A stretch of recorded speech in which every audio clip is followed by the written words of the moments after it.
წარმოგიდგენიათ, შეიძლება დაუშვათ ის, რომ ადამიანი სირთულის გარეშე იყოს. ნებისმიერი ცოცხალი არსება.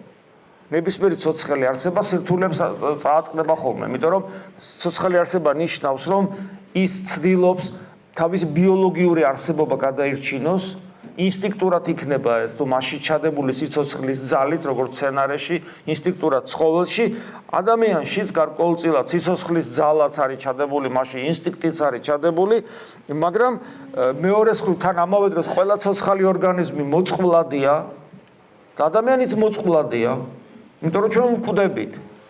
სცენარეც კვდება, არ არსებობს ადამიანი სირთულეების გარეშე ცხოვრებაში.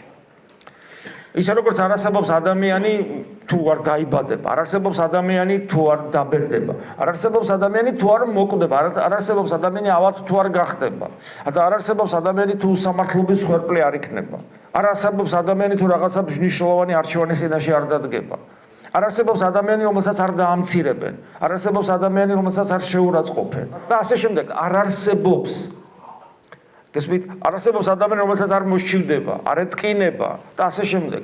ანუ სირთულეები ჩვენ ცხოვრებაში ყოველთვის და აუცილებლად იქნება და ამას იმიტომ ვამბობ, რომ როცა სირთულეები ჩვენ ცხოვრებაში დგება, სიკვდილის ჩათვლით ვიყოთ ღირსეულნი და შევხვდეთ ამას როგორც ბუნებრივს და გონივრულად შევხვდეთ როგორც ადამიანები და არა როგორც ბიოლოგიური არსებები. ის აუცილებლად იქნება ჩვენ ცხოვრებაში ეს სირთულეები, ოღონდ სხვა არის, როცა ადამიანი ღირსეულად ხვდება სირთულეს, არ უშინდება და შემოქმედებით დაპირისპირებაში მიდის მასთან. პანიკური შიში კი არ ეწყება და ფართხალს კი არ იწყებს. აი ადამიანი ჭაობში რო ვარდება და ფართხალს იწყებს, ის უფრო სწრაფად იძირება.